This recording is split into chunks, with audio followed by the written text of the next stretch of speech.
Bonjour, merci pour votre fidélité renouvelée à ce cours. Nous allons, dans cette étape, parler de la définition des indicateurs d'un projet Civic Tech.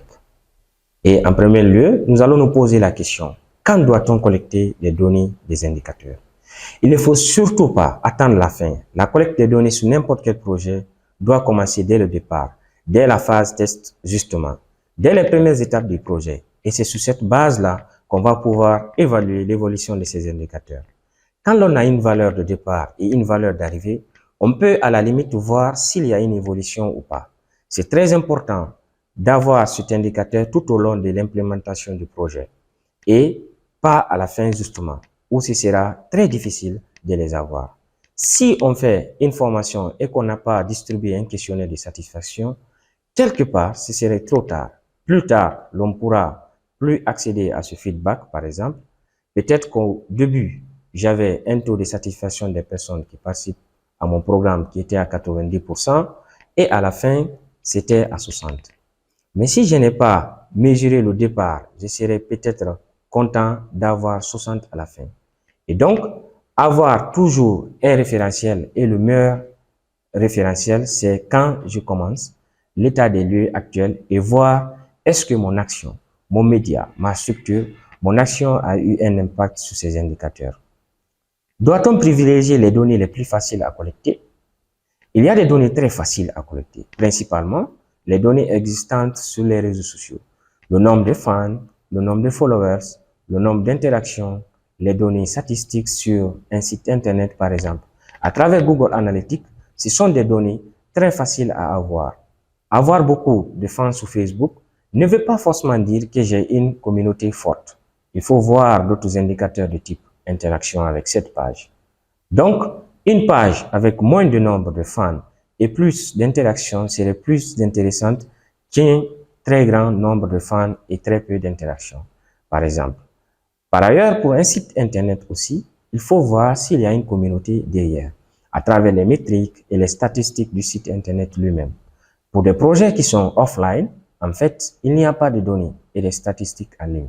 Pour ces projets-là, la mise en place de ces indicateurs propres, les questionnaires, les formulaires de satisfaction, les formulaires de feedback sont très importants aussi pour constituer cette base de données qu'on peut analyser au fur et à mesure de l'implémentation du projet. Pour un média, quels sont les outils de collecte de données? Pour un média, il a Google Analytics, qui est un outil gratuit qui vous permet, à travers un code que vous mettez sur votre site, de collecter en temps réel les visites, les pages vues.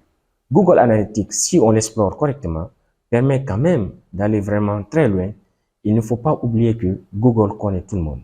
Donc, on va avoir des données démographiques, géographiques par tranche, par secteur, par tranche de population, par tranche socio-professionnelle, chose que d'autres outils ne permettent pas. Alors, c'est le côté flippant de Google.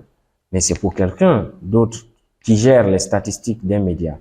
C'est des données qui peuvent être très intéressantes de savoir comment les gens se comportent sur votre site.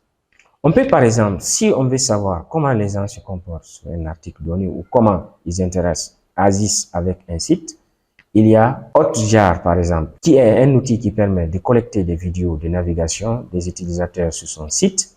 C'est-à-dire, je vais voir comment l'internaute a navigué sur mon site. Donc, les interactions qu'il fait avec sa souris, la profondeur de lecture sur un article et ainsi de suite. Je peux même traquer quelque part comment un utilisateur rentre sur le site et par où il sort et du coup savoir un peu le chemin que cet utilisateur va emprunter.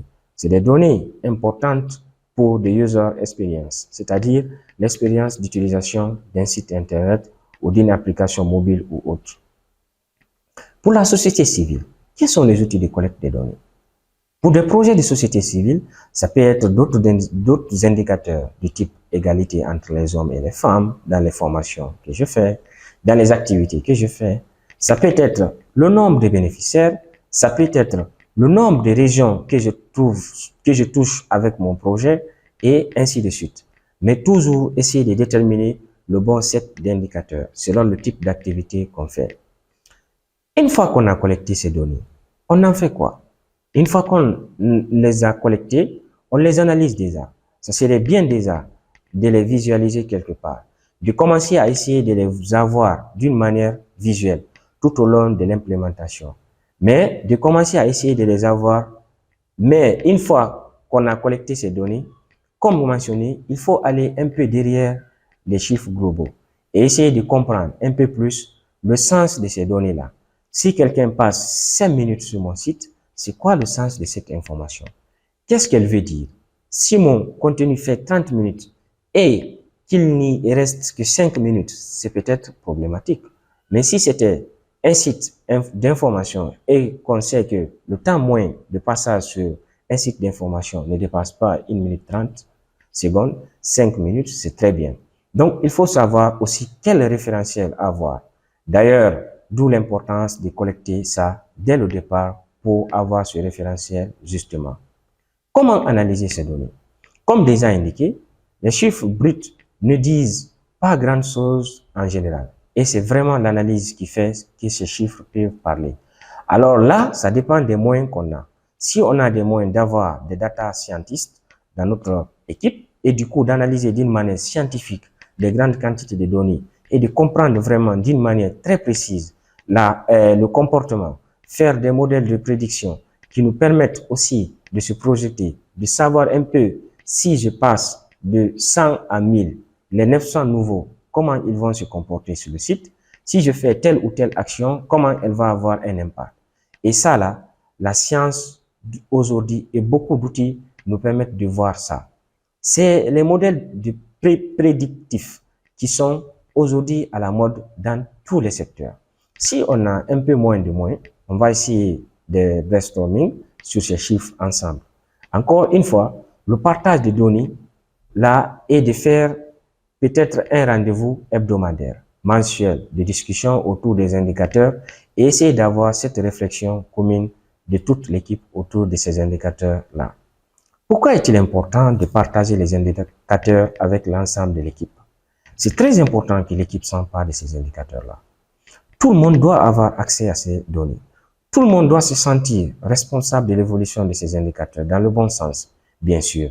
Et tout le monde doit se sentir aussi responsable si ces indicateurs-là évoluent dans le mauvais sens. Parce que c'est un travail d'équipe et que le responsable a toujours tendance à garder les indicateurs comme une sorte de secret personnel, un fardeau qu'il porte tout seul, alors que c'est très important de partager ces données-là.